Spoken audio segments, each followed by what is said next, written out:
Ladies and gentlemen, our spies return once more from Paradox HQ with interesting information. We have before us today the Ethiopian Alternative History Paths. That's right, take a look at this baby. So these are two branches exclusive to Ethiopia, and these are the new and improved Alternative History Paths. To the left, ironically, we have the Fascist Path, and to the right, also ironically, the Communist Paths. So let's take a closer look at both. We start out with the Fascist Path, and local aristocrats being unhappy with how the war is going. This first focus is a bit of a special one. Our local plotters are just going on their knees begging the Italians to please stop killing Ethiopia and help us overthrow the emperor. Please, pretty please. Now this focus is not guaranteed to succeed. First of all, you have the timing. If Italy crushes you before this finishes, well, it's obviously not going to do much. Secondly, if Italy feels it can win without your interference, it's just going to say no. And if Italy says no, the result of this focus is simply going to be unlocking the normal historical path. So you get railroaded out of this one if the AI disagrees. I don't know how much I like that, and I do hope there are ways for the player to influence this. I'm assuming this will be related to how well you're doing militarily, how close you are to surrender, how many losses Italy has taken, etc. But if there's not enough ways for the player to influence this, this could turn out to be really annoying. However, it is historical. Italy's not just gonna be right outside Addis Ababa and then go, oh, you're gonna cooperate now. Oh, sure. Anyway, if this focus succeeds and the Italians do agree, you first have to choose a leader. There are a couple of leaders you can choose from. I am not even going to try to pronounce these names, so let's take a look at these. Each one has their own different strengths and weaknesses, and who you pick will decide what region of the country new Ethiopia is going to be part of. And once we have reached out to the Italians and they agree, we have some work to do swaying the warlords, making sure everybody's on board, or enough people are on board, and expanding the bodyguard, meaning your local lord needs some troops loyal to him once he decides to stab the emperor in the back, like a treasonous scum they are. And then declare for Italy. Let's roll down here, and you can see, yeah, these are the regions we discussed earlier, the Sultanate of Ausa and Goyam. I have no idea how to pronounce that. Once you finish this focus, the local warlords will rise up and alongside Italy move in for the kill and destroy what is left of the loyalist forces and the emperor. As you can see, I don't think Ethiopia is gonna have a good day. No, it's not. Now, at this point, Ethiopia, or your chosen version of Ethiopia, will be an Italian puppet, and as an Italian puppet you will have to pay the price. Now, there are advantages to this. With Victor Emmanuel being your new emperor, you get a couple of bonuses and a couple of penalties. You get a national spirit that will change through the course of the focus tree, getting more powerful if you choose to side with Italy in the long run. Of course, we also have to rebuild the country. That just gives us a couple of bonuses to construction, etc. We can invite Italian settlers. It not only gives you extra recruitable pop because there are extra people there, it also gives you a massive boost to construction in the region because there's suddenly people willing to develop the regions. It also turns, like we've seen in the first dev diary for Ethiopia, like some of their provinces have negative modifiers for the economic development. Using this focus, two of those regions will turn into a better version of that regional debuff to signify the fact that there is actual economic development going on there. Pretty interesting. You replace the head of the Ethiopian Coptic Church by someone a little more loyal, and then we can do a victory parade. Everybody likes parades. This just gives the people a chance to thank the new savior of Ethiopia, and gives a couple of bonuses to the country leader, depending on who you chose to be the new country leader. As you can see here, the bonuses are okay, but they get better as we go along. One downside of inviting Italians to live in Ethiopia is, well, it's gonna be a lot harder fighting Italy moving forward. You will get an attack bonus penalty and defense bonus penalty against Italy because of the significant amount of Italians now in your country. So, choose wisely here. And as we continue down the tree, you can see there are a lot of focuses here and a lot of choices. We can either go loyal or disloyal. To the left side here under Amadeus Feast of Mascal, that is the loyalist path. It focuses heavily on integrating Ethiopia with Italy, both economically and militarily. You get bonuses to your economy, access to Italian versions of design companies. You get just a bunch of bonuses to the overall state of the country, along with Italian guns, Italian generals, bonuses to your troops at the expense of, at the end of the day, being an Italian lapdog. On the other side, Negos of Showa, that is where you rise up, or at least prepare to rise up. You can hold your underground war games, preparing your troops for the fight against Italy. You can set up a customs barrier, just being a really, really bad subject to Italy, making it as difficult as possible for the Italians to profit from Ethiopian conquest without actually having to straight up fight them, and then contacting the exiles. Everyone who fled abroad is welcome to return as long as they bring a gun and are ready to shoot some Italians. Now, there are benefits to siding with Italy. First of all, that modifier, Victor Emmanuel, gets improved as you work your way through the focus tree, and you will get yourself a couple of loyalist generals who might end up being pretty good. Not only that, but a lot of the Italian designers you will have access to are really, really good compared to what Ethiopia only has access to on their own. So it can be a very, very powerful choice choosing to be that loyal subject. You can see here the bonuses are nothing to sneeze at. This is pretty good. And down at the bottom, the Italian language, which, well, is the culmination of integration with the Italian nation. In time, the Italians might see you as maybe not equals, but valued partners. And compensation to the right there. Compensation is the interesting one. Let's scroll down a little bit. You can see here, you're a loyal subject, Goyam. And Italy is still squatting on some of your land. But what's this? To the north, you now have Eritrea. Through that focus, you will be able to demand or request control of Italian territories in East Africa. I don't know how it's going to work in will you need to use command power, political power, or what decides if the AI says yes or no. But this is an interesting path. You're the loyal puppet, and if Italy's too busy in Europe and you've done a good job of being a very nice dog so far, they might let you run the African show for them. Eventually, you might end up getting all of your stuff back and then some. You know, you might actually profit from this. But wait, there's more. All the way down there, the Italo Ethiopian Empire. Let's not forget, your king, your emperor, is not the guy you chose at the start. It is Victor Emmanuel,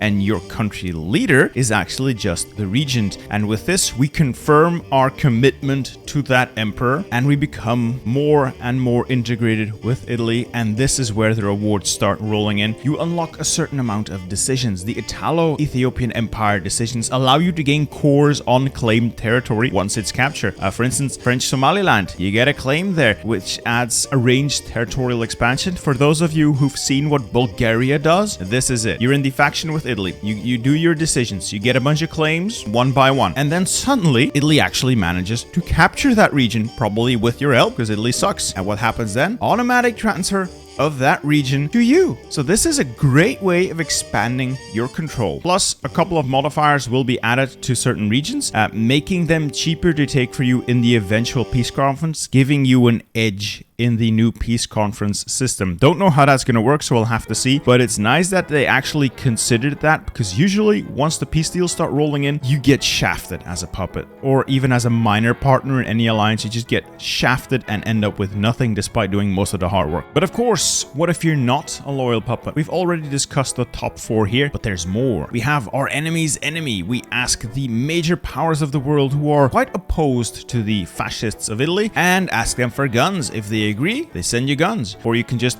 raid the Italian depots. This will get you guns at the expense of the Italians getting even more supply problems in the African region of Ethiopia. And well, they're not gonna like it, but as long as you stay on the down low, they might not actually even take action. But they might grow a little suspicious of your soldiers brandishing shiny new Italian rifles. Found them like that, I swear. And then another interesting one here. Together for Victory. Not just an expansion. This will allow you to reach out to various resistance groups currently behind Italian lines, so in territory they already captured. And through this focus, you give them the ability to rise up when Ethiopia takes up arms against the colonizers, giving you a couple of troops behind enemy lines and just giving the AI a massive headache in trying to deal with you and those extra units popping up. And that leads us to the bottom of this part of the tree. Negusa Nagast is where you actually take up arms and you fight the Italians, or at least threaten to fight them. It's not exactly clear from this dev diary, to me at least, what this means. Will this be an event that weighs Italian strength against Ethiopian strength and either has them give up or forces you to go to war? If you go to war, do I have to land troops in Rome to end it? I don't know. I think they've got ways around that through decisions and weighting AI decisions based on how well you're doing militarily and if Italy's in World War II, etc., etc. But this is where the magic happens, and then you of course reclaim the empire. That is the second part of this last part, where you regain control of certain areas. I don't know if this means you lost cores there and get them back when you capture it, or if this means that if the AI agrees to a ceasefire and lets you be independent, that this focus either gives you a war goal to go and grab it back, or if this transferred territory back to you. I'm not sure. The dev diary reads a little funkily here. Anyway, you get the liberator of Ethiopia, more bonuses to your national leader, and at the end, the consolidation of East Africa. A bunch of claims in the neighboring regions because, well, the first thing a fascist empire has to do once it's free is start more wars, obviously. This just gives you claims, but also the decision to core the territory once you control it. That is nice because Ethiopia can always use more territory. But of course, there is also the red path, the communist path. Not usually my favorite, but this could end up being very interesting. Military communism. The military shall serve as the vanguard for the people. And, well, military better get off their ass because the Italians are still coming. Now, the first parts of this tree are fairly obvious.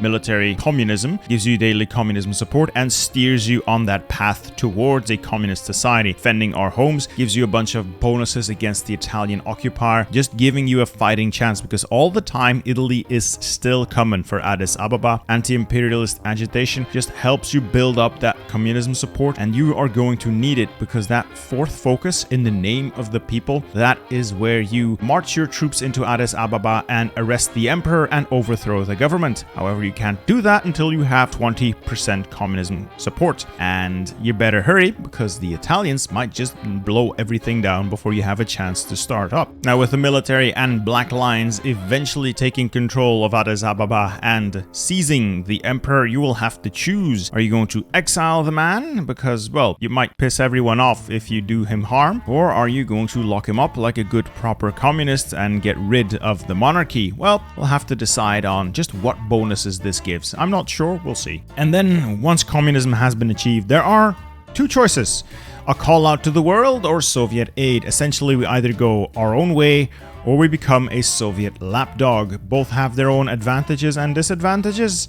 We'll have to see. On the left, we ask the world for guns. Please send us international brigades. We'll do anything. Please come help us out. On the right, well, that's the more interesting part in my book. That is where you ask the Soviets, and they will send you volunteers. They will send you guns. They will send you airplanes. They will send you tanks. They will even send you experienced Soviet generals. Of course, the downsides are, well, it's not going to be your boys getting all the experience, but desperate times call for desperate measures. And eventually, should you go down all the way of the Soviet path, the military might just decide that it doesn't need those Black Lions. It doesn't need those political Ethiopian leaders. We can just form a military administration. Look at that. The Red Guards, hammer and sickle, and they're coming for the Italians. As you can see here, this is a nice list of Soviet support you're going to get, and I think it is going to work wonders for just holding out and winning, or at least stalling that war, culminating in Soviet mediation. This is a very interesting one. What that does, as you can see by this event, is force or give Papa Joe the opportunity to meddle in the affair. It will send an ultimatum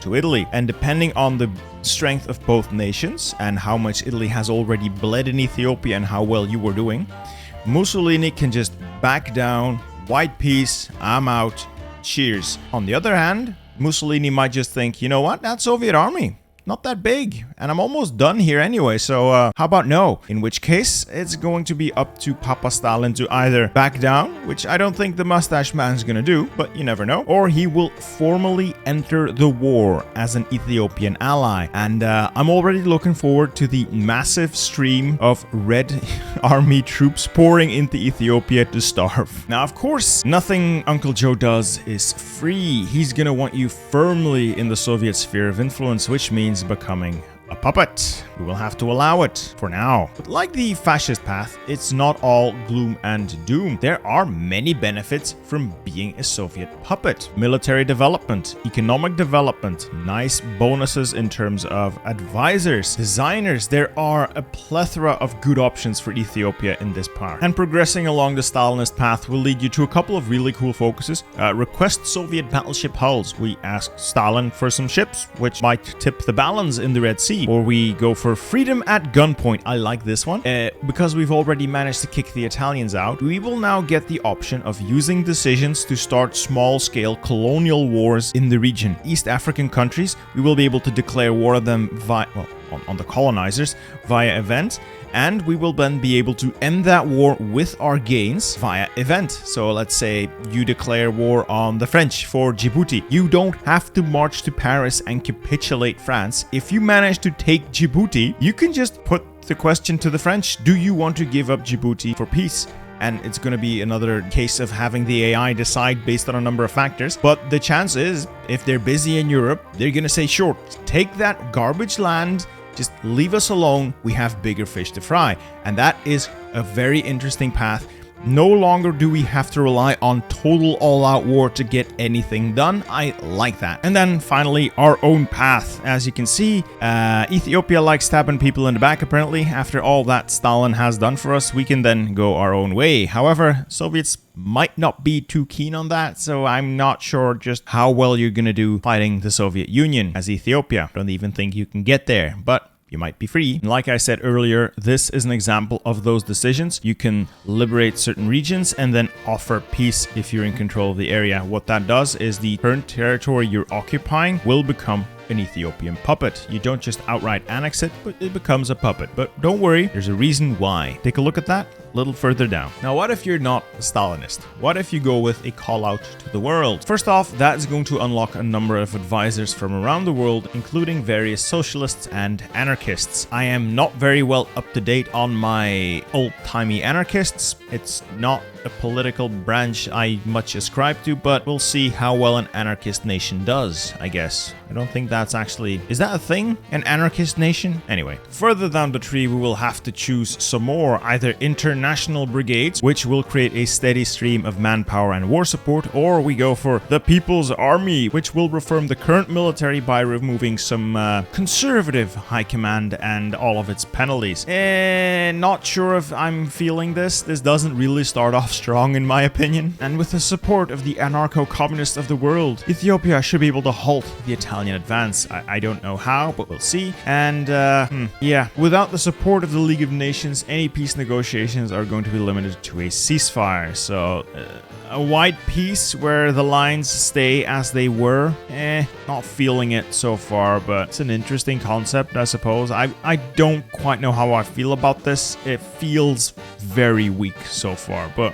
might like the challenge. Now, should you actually get that peace settlement and those front lines halted for a little bit, you will have to start rebuilding and reshaping your country into something a little more economically prosperous. And the decisions made here will determine how far towards anarchism Ethiopia will go. Will you fully decentralize and become an anarcho-communist federation of loose-knit communities? Or are you going to go a little more centralized, traditional republic that is just a little more loosely associated? So essentially, central government or loose communes. Not sure which is going to be best. We'll have to see what the focus tree gives us. And through this focus tree, of course, we're going to pick up a bunch of bonuses. We're just going to try and build up our country into something that can actually stand up to the Italians. And because Ethiopia cannot help but meddling in the region, at the bottom of this tree is the African Wildfire. This will give us decisions to increase resistance and boost autonomy in African countries. We're stoking the fires there. We are going to try and start some rebellions, and once those rebellions fire, we will get the option to intervene.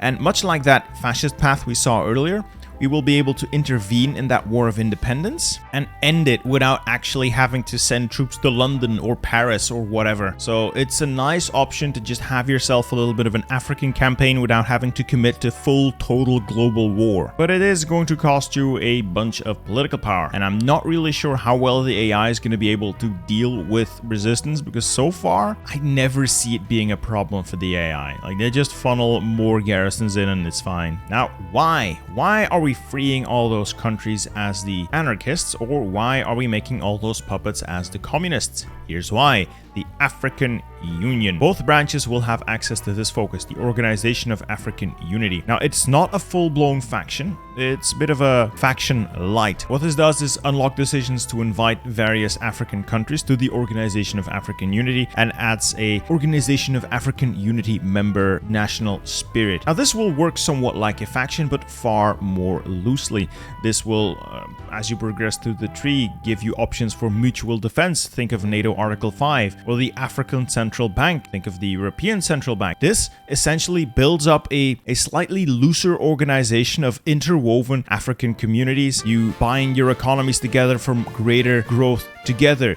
You ensure that you are safe by all going to war against a mutual aggressor. If one member is attacked, all members are attacked and are called into the war. And depending on which path you follow to get here, it might not just be a question of asking people to join. If you chose the military Stalinist option, you might just be able to force people to join. Anyway, as you work your way down, you get to the bottom of the African Union. There's the big one, the African Union, and depending on what path you took, your country will have a different flavor to it. But what this will do is turn all those independent and individually weak African countries into an African juggernaut capable of dominating the continent and forming a fist to all those European colonizers. This one is going to put you in the game as a true major power in the world, giving you cores, giving you factories, giving you recruitable population. This will be a game changer playing in Africa. Anyway, this is the end of this dev diary. I hope you enjoyed it, and I recommend you check it out in the link down below, and check out my next video. I'm sure you'll like it as well.